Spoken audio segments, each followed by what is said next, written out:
Alors maintenant, on rentre dans un registre qui est encore très différent. C'était de savoir voilà, comment ne pas se laisser envahir par les décisions à prendre au travail. Et comment s'autoriser à ne pas être toujours parfaite. Alors en tout cas pour la première, ne pas se laisser envahir par les décisions à prendre au travail.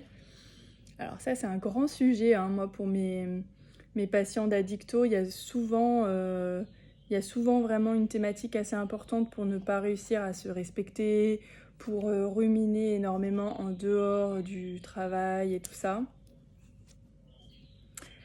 Ah, ça peut parfois être très très très inconfortable de maintenir une décision quand on n'a pas confiance en soi et quand on n'est pas ancré.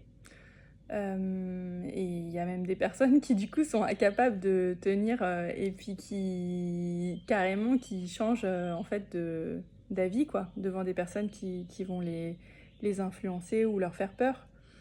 Moi ce que je vous dirais c'est de faire vraiment en sorte de beaucoup respecter votre rythme déjà. Parce que généralement, on prend des bonnes décisions quand on est dans un bon état d'énergie. Quand on est trop fatigué, épuisé, surmené, on va parfois avoir tendance à s'en remettre sur le dos, alors que en fait on n'en pouvait plus, c'était plus le moment. Donc, si vous limitez en fait votre temps de travail, mettons, je ne sais pas, mais imaginons que ça soit 9h, 17h, c'est important de maintenir ce rythme-là et de lâcher prise complètement. Et lâcher prise, c'est un effort qui est conscient. Il ne faut pas croire que c'est facile forcément de lâcher prise et de penser à autre chose quand vous sortez du travail, c'est faux. Mais moi, je vous encourage à trouver une activité que vous aimez. Alors, ça peut être de la lecture, ça peut être d'aller vous acheter, je ne sais pas, quelque chose pour faire un loisir créatif ou encore d'aller au sport pour vous vider voilà, vraiment la tête, l'esprit. Mais je pense vraiment que c'est quelque chose de très important. Et après, sinon, si ça ne suffit pas, il faut aussi travailler sur l'affirmation de soi et pour pouvoir exprimer aussi avec assertivité et fermeté votre opinion, votre pensée. Voilà, et donc dernière question pour aujourd'hui, comment s'autoriser à ne pas être toujours parfaite? Et alors là, c'est de toute façon, en fait, c'est un mythe. Enfin, il n'y a personne qui est parfait sur la planète. Allez voir les vidéos de Dua Lipa quand elle s'entraîne il y a quelques années. C'est incroyable. Elle sait pas très très bien danser. Elle sait pas très très bien chanter et faire tout en même temps. Et regardez là où elle en est maintenant. C'est juste incroyable. C'est une diva planétaire. Enfin voilà, elle est reconnue mondialement. J'ai même pas besoin de dire quoi que ce soit sur son talent et son succès.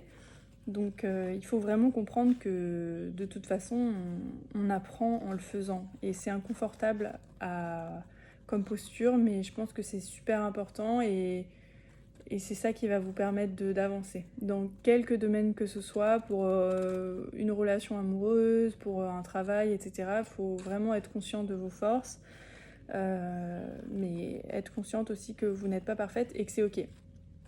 Et j'ai envie de dire aussi, par rapport à cette question, que il s'agit aussi de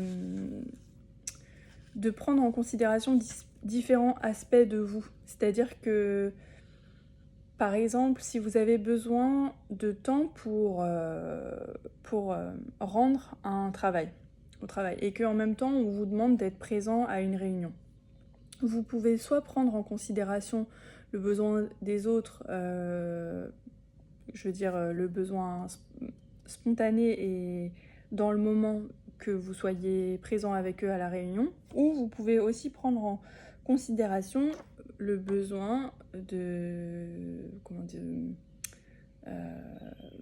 j'allais dire perfectionnisme, mais c'est pas forcément le bon mot, sur ce qu'on attend de vous, sur le travail que vous êtes en train de rendre. Et donc si par exemple, admettons que là vous n'avez plus le choix parce que vous avez 2 heures devant vous et que la réunion va vous prendre 2 heures, et que vous choisissez de prendre le temps pour faire ce travail-là, vous allez peut-être prendre en considération votre besoin de perfectionnisme, on va dire, vis-à-vis de ce travail qui vous a été demandé, et finalement vous prenez en considération une autre partie de vous. Donc finalement, c'est pas une question d'être parfaite ou pas parfaite. Vous n'auriez pas été parfaite à aller à la réunion, mais c'est juste que en fait, ça veut dire que vous avez pris en considération des parties de vous qui sont différentes. Voilà, bon ben, j'espère que ce format vous a plu. Si vous avez des questions par rapport à une des thématiques ou d'autres, n'hésitez pas à me les poser en commentaire. Aussi, voilà, si ça vous a aidé par rapport à différentes problématiques que vous essayez de résoudre en ce moment, ben, n'hésitez pas à le partager, ça me fera très plaisir de vous lire. Partagez aussi les vidéos autour de vous, abonnez-vous à la chaîne si ce n'est pas déjà fait, et puis je vous remercie de votre écoute, et puis je vous dis à très vite les amis, ciao.